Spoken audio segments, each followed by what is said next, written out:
जोरदार तालीम के लिए।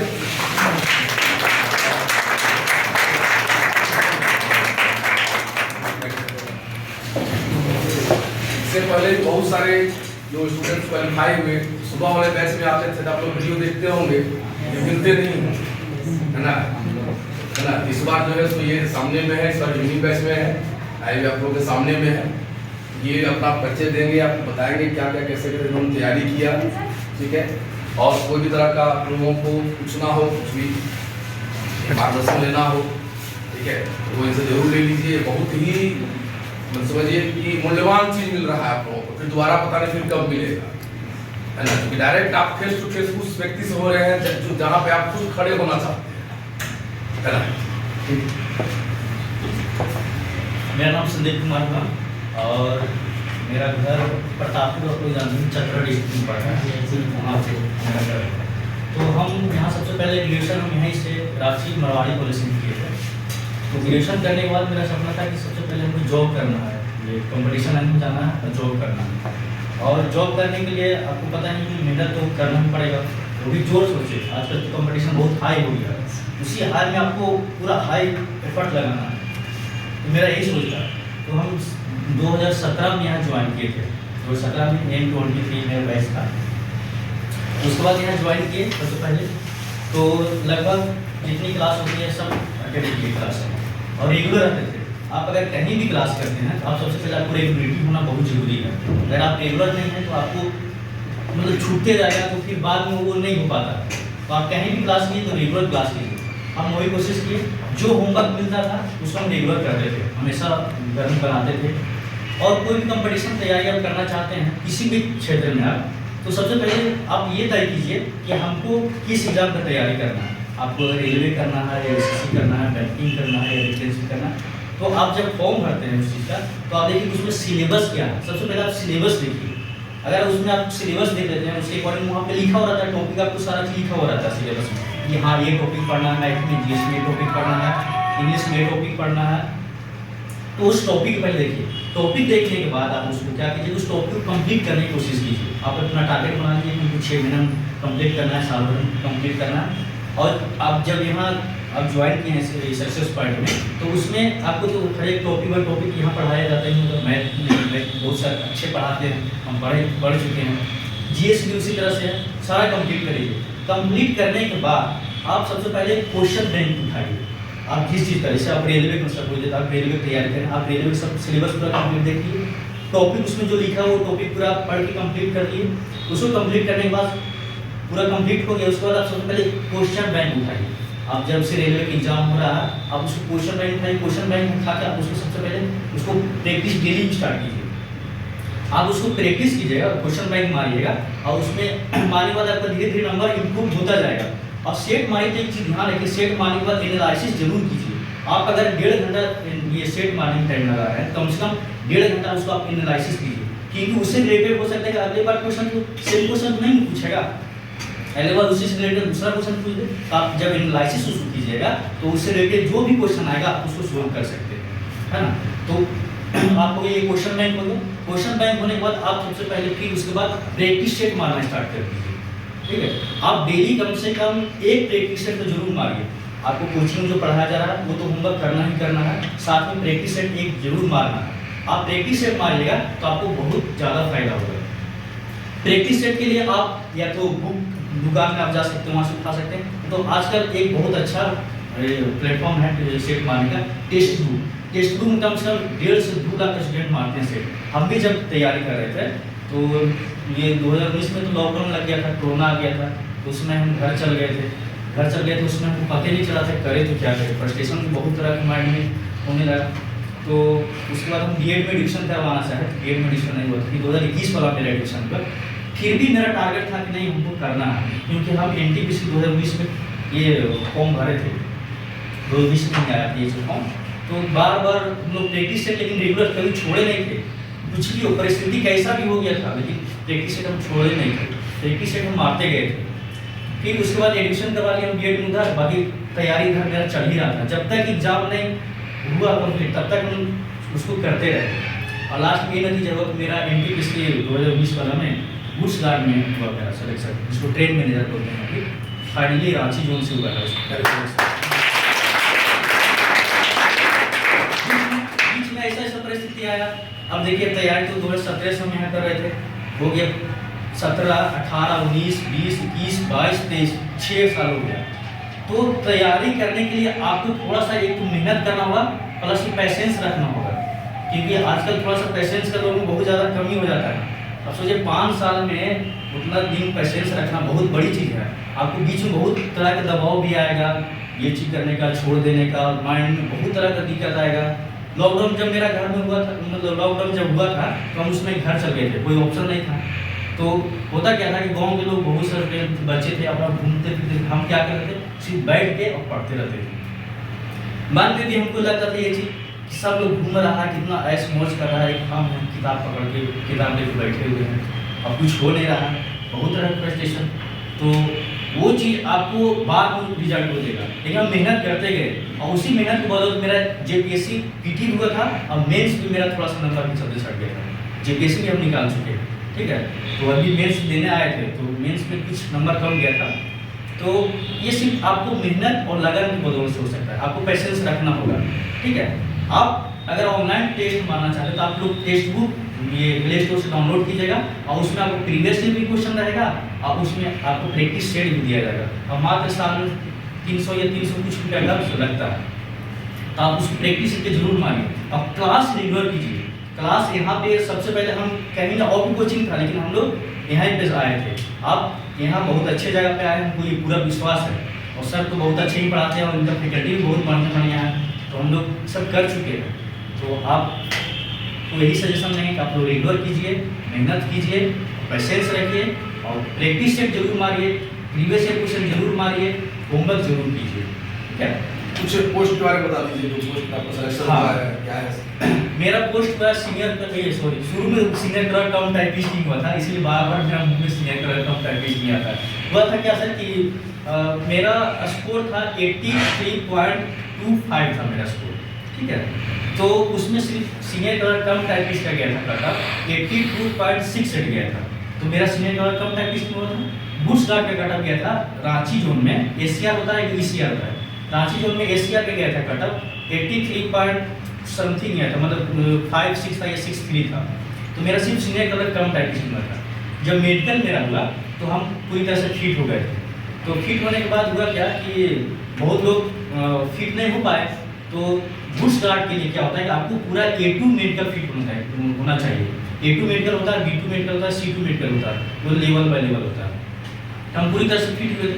तो हम जब फॉर्म भरे थे उसमें मेरा पहले गुड्स गार्ड का मतलब प्रीफरेंस, जब आप फॉर्म भरिएगा तो उसमें प्रीफरेंस दिया जाता है। तो मेरा पहले गुड्स गार्ड का प्रीफरेंस था, बाद में सीनियर क्लर्क कम टाइपिस्ट का था।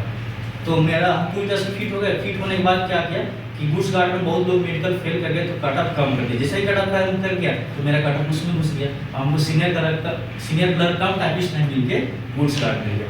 गुड्स गार्ड को भी ट्रेन मैनेजर बोलते हैं। और ट्रेन में आप लोग देखे होंगे, ट्रेन में जो पीछे वाला जो बोगी होता है, हाँ, उसी में जो बैठे होते हैं उन्हीं को बोलते हैं गुड्स गार्ड बोलते हैं, ट्रेन मैनेजर बोलते हैं उसको।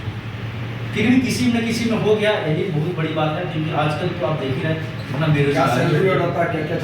सैलरी, हाँ, सैलरी की बात किया जाए तो उसमें सर ट्रेनिंग में आपको लगभग 50-55 हज़ार सैलरी मिलेगा शुरू में, और जब जॉब स्टार्ट कीजिएगा तो उसका सैलरी थोड़ा ज़्यादा बनता है, लगभग वही 65-70 हज़ार रुपया का सैलरी उसका है। फैसिलिटी और कुछ फैसिलिटी सर वही गवर्नमेंट जो फैसिलिटी देती है रहने का, रेलवे का, हाँ, वो रहने का भी आप ले सकते हैं। फिर सारा चीज़ फैसिलिटी जो गवर्नमेंट में होता है, फिर उतना आइडिया नहीं, लेकिन हॉस्पिटलाइजेशन का फैसिलिटी मिलता है इसमें, सारा चीज़ मिलता है ना। फिर बच्चों का पढ़ाई का खर्चा मिलता है जी। फिर ईयर में एक बार बोनस मिलता है, जो काफ़ी मोटा बोनस रहता है। जैसे आपको ग्रुप डी वाले दिन का हुआ है तो बता रहे थे 24,000 उनका बोनस, तो इनका जो है सो बोनस जो है सो 40 करोड़ में जाएगा। 30-35 हज़ार सैलरी में 24,000 प्लस 2 बच्चों का पढ़ाई का खर्चा भी गवर्नमेंट क्लियर करती है। उसका अपना स्कूल भी है, जैसे आप देखते हो सेंट्रल स्कूल नाम सुना होगा आपने, है ना। सेंट्रल स्कूल जहाँ जहाँ पर अवेलेबल है तो वहाँ पर दे सकते हैं, बाकी जनरल किसी और लोगों का सेंट्रल स्कूल में नहीं हो पाता है। बहुत सारे फैसिलिटीज है, यानी कि आपको जो भी खर्च लगता है, ठीक है, एक व्यक्ति जो कमाता है जहाँ घर पे खर्च करता है, एजुकेशन का खर्च नहीं लगेगा, ठीक है, हाउसिंग यानी रहने का खर्च नहीं लगेगा, मेडिकल फैसिलिटी पूरा मिल गया उसमें खर्च नहीं लगेगा, बच्चे का जो पढ़ाई का खर्चा वो नहीं लगेगा, प्लस आपको इंडिया में घूमने के लिए पास भी मिलता है, एसी का पास मिलता है, ठीक है, एसी के पास के साथ साथ अगर आप एसी नहीं लेना चाहते हैं तो फ्लाइट का भी मिलता है। इस बार से लागू किया गया है, 4 फ्लाइट का खर्चा टिकट वो दे रहा है, ठीक है। तो वो डिपेंड करेगा कि आपका कौन सा पोस्ट है, उसके हिसाब से वो उस तरह का आपको वहाँ पर जो क्लास होता है उस तरह से, जैसे ट्रेन में होता है ना, तो हवाई जहाज में भी रहता है उस तरह का, फर्स्ट है सेकंड है, उस तरह का इकोनॉमी है क्या, उस तरह से मिलेगा। यानी फैसिलिटीज बहुत ही ज़्यादा है, यानी देखा जाए तो इतना फैसिलिटीज दिया जा रहा है कि सैलरी छूने की जरूरत नहीं पड़ती, बहुत कम में काम। और एक चीज़ और हम आपको बताना चाहेंगे, जैसे आप किसी चीज़ का भी एग्जाम की तैयारी कर रहे हैं तो फॉर्म सब चीज़ का भरिए, आप फॉर्म भरिएगा, एग्जाम में बैठेंगे तो आपको बहुत ज़्यादा अनुभव इससे मिलेगा कि एग्जाम को कैसे। सबसे पहले एग्जाम फोबिया भी एक बहुत बड़ा चीज़ होता है, आपको ध्यान रखिएगा ये चीज़ को। एग्जाम फोबिया, एग्जाम का जो डर है ना बहुत भयानक होता है, इसीलिए आपको डर मिटाने के सबसे पहले आपको एग्जाम में बैठना पड़ेगा। आप कोई चीज़ का फॉर्म आप उसको भरिए और एग्जाम में बैठिए, आपको उससे धीरे धीरे एग्जाम का डर खत्म हो जाएगा। जब डर खत्म होगा ना तो आपको एग्जाम ठीक रखना चाहिए, है ना, तो ये चीज़ जरूर कीजिएगा। कुछ पूछना है कि को? हाँ गया था तो सरकार उसको भी बंद कर दी, छोड़ दी, बहुत लोग प्रदर्शन करने लगे। 1.5 लाख वैकेंसी आया था ग्रुप डी में, लगभग 1,05,000 था वैकेंसी उसमें, तो उसमें भी ITI का नेसेसरी नहीं कर दिया, नहीं मतलब बंद कर दिया, हटा दिया गया था। और बाकी आगे क्या होगा तो अभी तो देखते हैं कि कोई भी फॉर्म आता है तो ITI मांगते हैं, डिप्लोमा मांगता है। आप जैसे इस बार शायद सुन रहे हैं हम भी कि ग्रुप डी में इस बार वैकेंसी आने वाला, आपको ध्यान रखिएगा इस चीज़ को।